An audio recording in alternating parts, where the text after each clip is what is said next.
오늘 본문의 말씀을 통해서 제1의 목적을 회복하라 라는 제목으로 함께 말씀을 나누도록 하겠습니다. 제1의 목적을 회복하라 라는 제목입니다.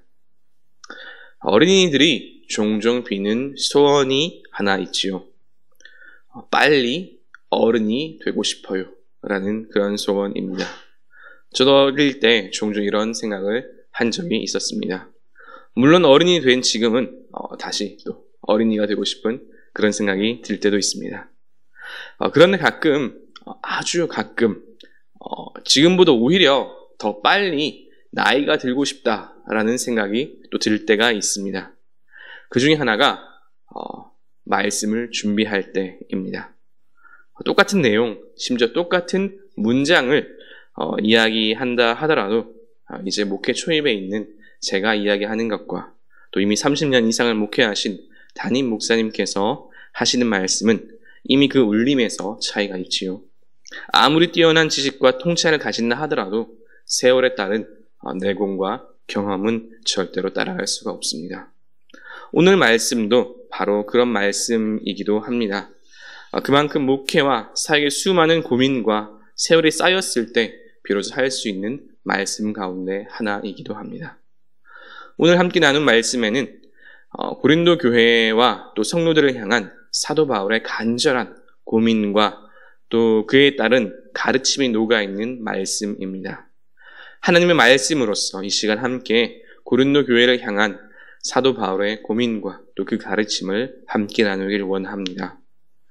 구약 시대부터 오늘날에 이르기까지 성직에 대한 피할 수 없는 고민이 한 가지 있습니다.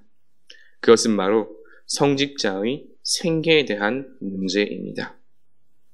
구약은 이것을 율법으로 정했습니다. 성전 제사에 나오는 제물의 일부를 제사장들에게 돌렸고요. 또 성전 봉헌의 일부를 레위인들의 생계를 위해서 사용하였습니다. 그리고 이 구약의 규례를 근거로 해서 신약의 초대 교회들도 사도들을 비롯한 교회 지도자들의 생계를 성도들이 어느 정도 보조를 하였지요. 그러나 안타깝게도 구약 시대부터 신약에 이르기까지 이 부분이 제대로 지켜진 적은 거의 없습니다. 그나마 모세 오경 시대에야 종교 지도자들의 율법의 권위가 강했기에 이 부분이 그나마 그래도 조금 지켜졌지만 남북조 왕조 이 중기를 지나면서는 거의 유명무실해졌지요. 나중에는 그래서 레위인들과 제사장들이 성전을 떠나서 자기 생업을 가지는 일들이 비일비재해졌습니다. 당연히 예배와 율법 교육의 수준도 낮아졌지요.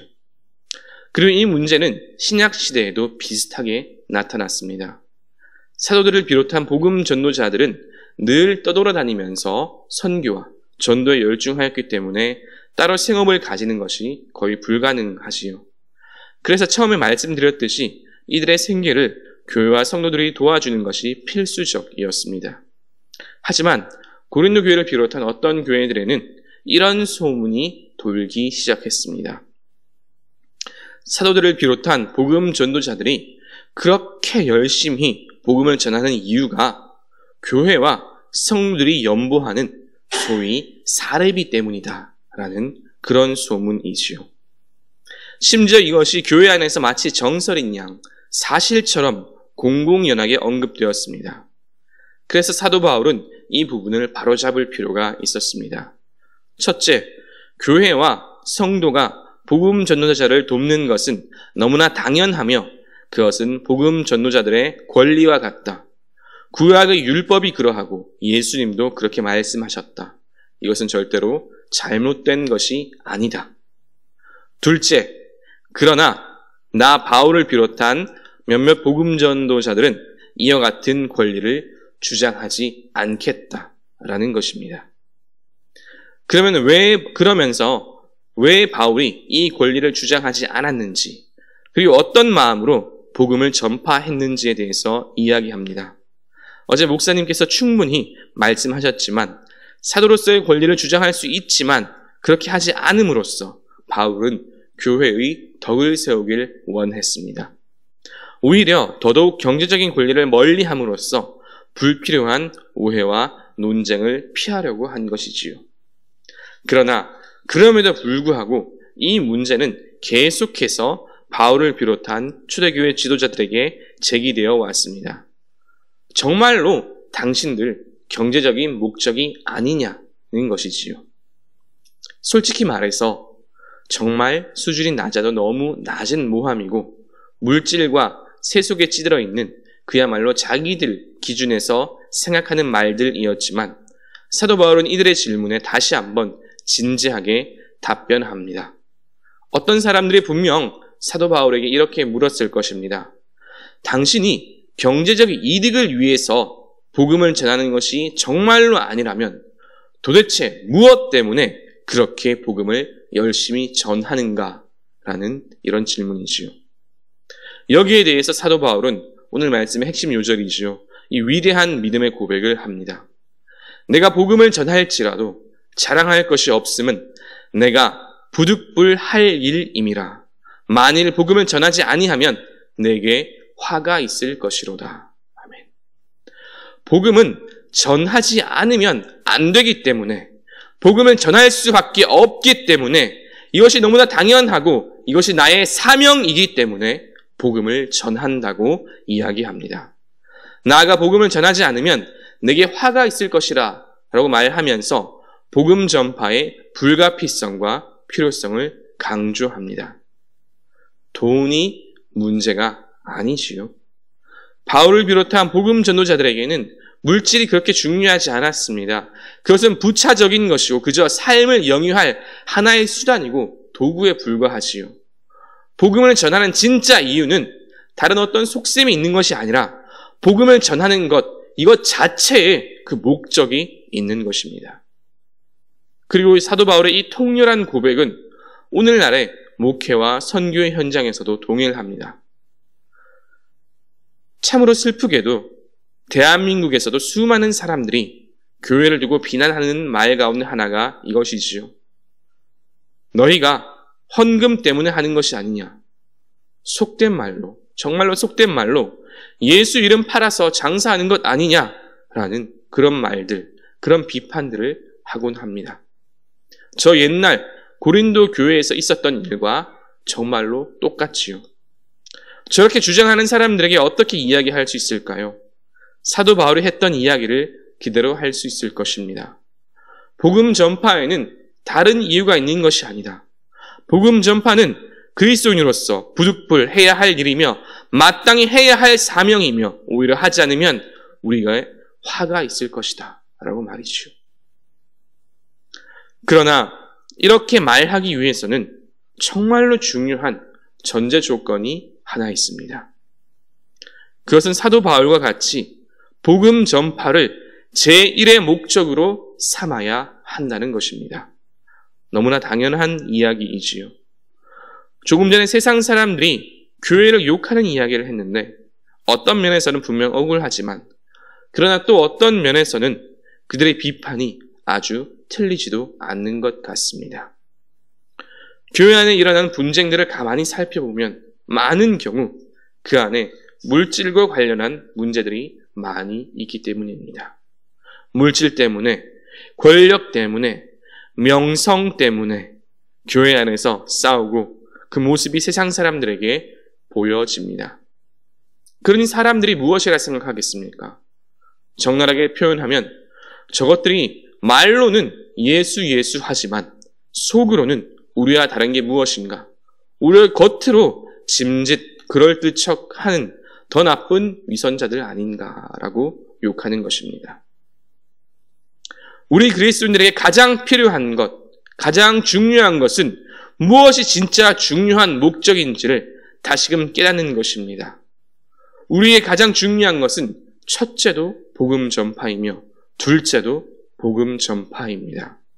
이것은 하나님께서 우리에게 맡기신 일이며 명령하신 일이며 부득불 반드시 해야 할 일이지요.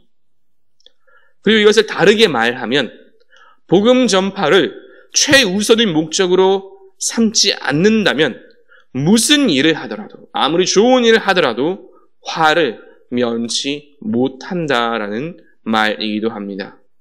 돈을 많이 벌고 명성을 많이 얻고 사람들에게 인기를 얻는다 하더라도 교회가 복음 전파를 등한시하고 둘째, 셋째 목적으로 내려앉힌다면 교회는 하나님의 화를 피할 수 없고 사람들의 비판을 피할 수 없을 것입니다.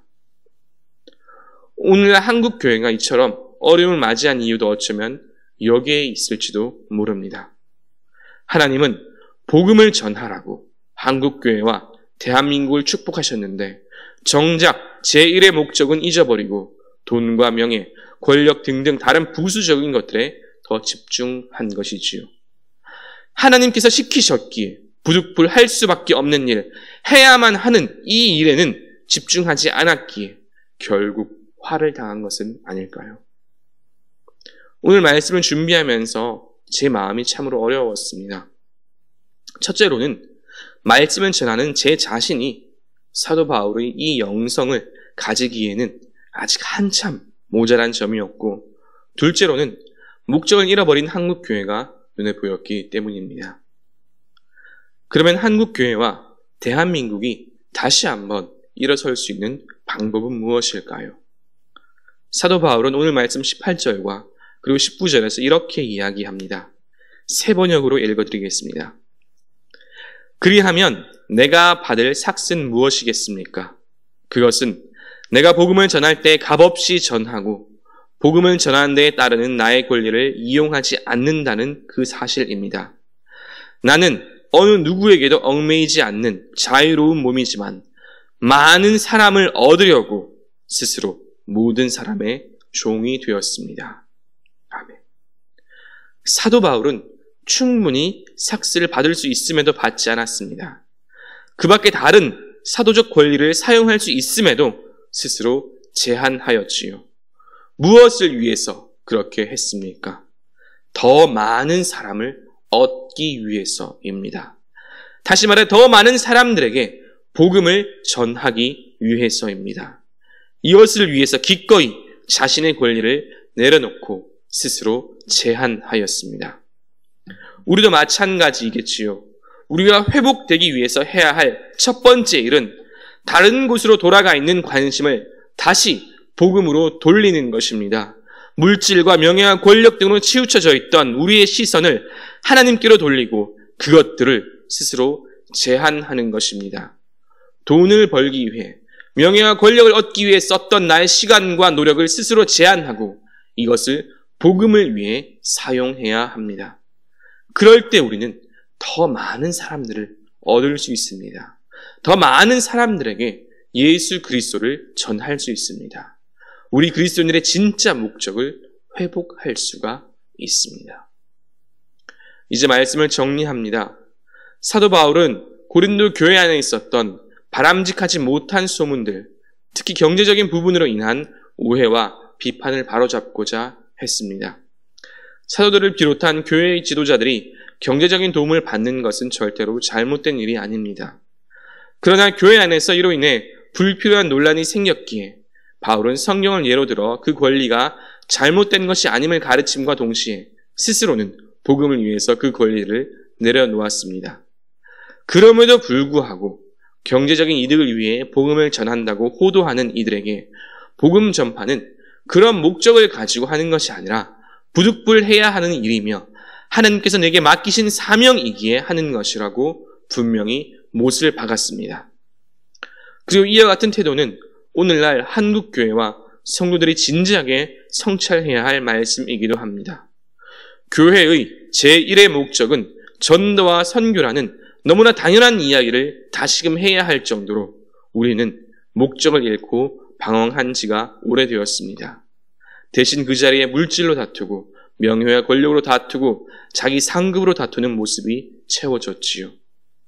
이제 오늘 말씀의 바울의 이 간절한 고백과 같이 복음 전파 이외에는 다른 것들은 다 내려놓고 스스로 제한하여 오직 복음 전파, 전도와 선교에 온 힘을 기울이길 소망합니다. 그래서 사도 바울과 같이 더 많은 사람을 얻고 더 많은 사람에게 복음을 전하는 저 여러분 한국교회가 되길 주님의 이름으로 축복합니다. 말씀을 생각하시면서 찬송가 505장 함께 찬양 드리시겠습니다.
이제는 우리를 구원하신 예수 그리스도의 은혜와 아버지 하나님의 크신 사랑과 성령 하나님의 교통하심이 복음 전파라는 제1의 목적을 회복하여 스스로를 제한하고 내려놓고 더 많은 사람을 얻기를 소망하는 모든 주의 자녀들과 그 삶 위에 이제로부터 영원토록 함께 하시길 간절히 축원하옵나이다.